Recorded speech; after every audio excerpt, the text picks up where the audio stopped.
just a little bit, but you know, I don't know how to answer that. I don't know. We're going to learn as we go along. That's for sure. You know, and I think in general terms, probably, just in general terms, and this is pretty much true. A lot of places we go, you know, we typically don't beat the home state team anyway. You know, I don't know how many times we've beaten Nebraska on a player in Nebraska, or Penn State on a guy in Pennsylvania, or Michigan, or Michigan State on a guy in Michigan, maybe Michigan State a little bit, but you know, we don't go in Ohio and beat Ohio State too often. So that's just, you know, that's kind of our deal. You know, that's our biggest challenge. We don't have a population of 10 million people, so our biggest challenge is we're always typically going across the border to recruit, and that makes it tough. How well does the Big Ten recruit Texas? I know for Nebraska fans, people ask that, like, can they still go? I mean, do you guys as a league go down to Texas? We cherry pick down there, and I think as a league, it's minimal. You know, we do more in Florida, I would say, just in general terms. I think if you researched it, there have been some players from Texas in our conference, but you know, we'll cherry pick down there, but we're my observation over the 11 years is that I think the Big 12 expansion has made it tougher for Big 10 schools, at least it has for us to go down there and compete. You know, we might be able to beat some Big 12 schools in the Midwest on kids, but you know, down there in Dallas, which makes more sense than Houston for us, you can fly nonstop Dallas to Cedar Rapids. You know, we're more apt to lose to a Big 12 school just because of the TV exposure, proximity, those types of things. So that does affect things. And Texas is more of a Big 12-oriented place, I think. You know, I think it's fair to say, in general terms. What's your view on how recruiting's gone so far for you guys this year, and what kind of number are you looking at? Well, really optimistic. You know, I'm enthused. I just said earlier, I don't like the way recruiting's evolved over the last 11 years. I'm not a fan of that. But that being said, you know, that's what it is. So we're trying to compete in the world that we live in, and you know, I'm really enthused. And as I mentioned earlier, I think with the exception of one of the commitments, all the parents have been on campus. That's one of the reasons I don't like all this early stuff. I think it's, yeah, we're just doing things totally backwards, you know, just because a big part of recruiting in my mind is for prospects and families to come on campuses and really spend time on campus and really investigate, make sure they know what they're getting.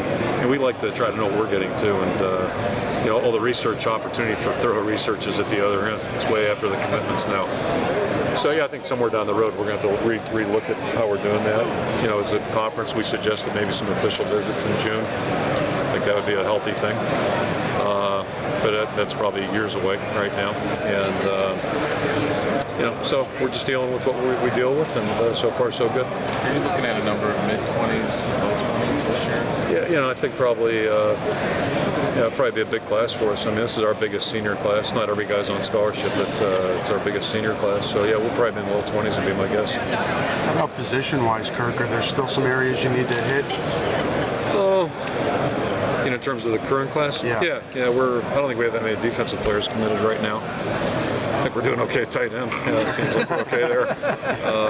And that's okay. I mean, it's just, you know, it worked out that way. And so, you know, that'll affect next year's recruiting. You know, we won't be looking for tight ends next year probably. So that's okay. But, yeah, I mean, you know, we're done at quarterback, I hope. And, you know, so I think we're looking probably more defense than anything else right now. But we still have some other offensive line. I think we only have one commitment there. So, you know, we're still right in the middle of things. Is it hard to sell things during the summer? You talked about the June officials because you're bringing kids on. It's hard for them maybe really to get the full college experience if school's not in. You know, not really, because now outside of this, you know, there's 3 weeks in May and there's a week in 4th of July week. Everybody's gone, including us, coaches. It's great. But otherwise, you know, guys are around, at least in our program. So I think I always tell recruits, the most important part of the visit, I think two most important parts, you know, checking out what they want academically. And fortunately, our you know, professors and over in the business school, there's several people there that are just they've been really generous with their time.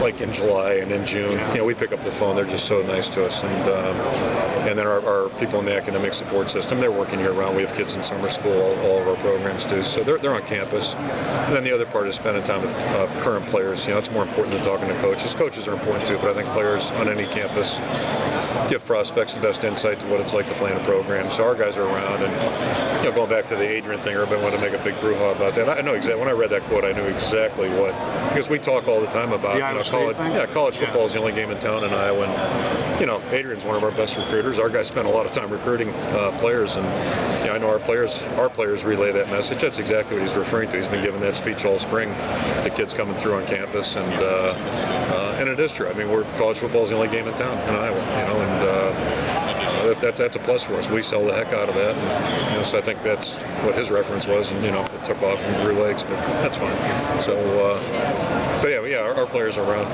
I would like to see down the road. I think really what we need right now. I think I'd vote for official visits in June, and then I think July should be a dead month. I think at least 3 weeks, if not 4 weeks, where prospects stay home, coaches go do things maybe with their families, and read a book or do something. Just get off campus a little bit.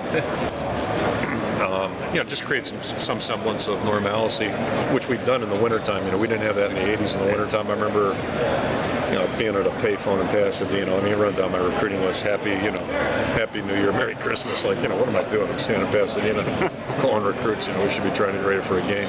So, we've addressed all that. I say we, college football, but now I think we need to move into the summer and look at that a little bit too. But right now it's open season. Prospects can come anytime they want in the summertime, and that means we're on call. So it's really just what it is. It's the way it is. Do you coach your kids at all, the current players, on maybe what to? Obviously you say you sell your college football is the only game in town, but it seems like some of the recruits I've talked to, it seems like it's more of a natural thing with some of these guys. It is. I think we coach our players in the sense that we just reaffirm to them just how important recruiting is, and they all know that. They've gone through the process, and it's not a threatening thing. It's we're trying to help our team get stronger and better, and you can help our team be better by helping us recruit good players, and we rely on them for feedback as well. If there's somebody they're not comfortable with, or they just don't after being around them don't get the vibe that boy, that player's gonna be a good fit. That's important to us because you don't want to.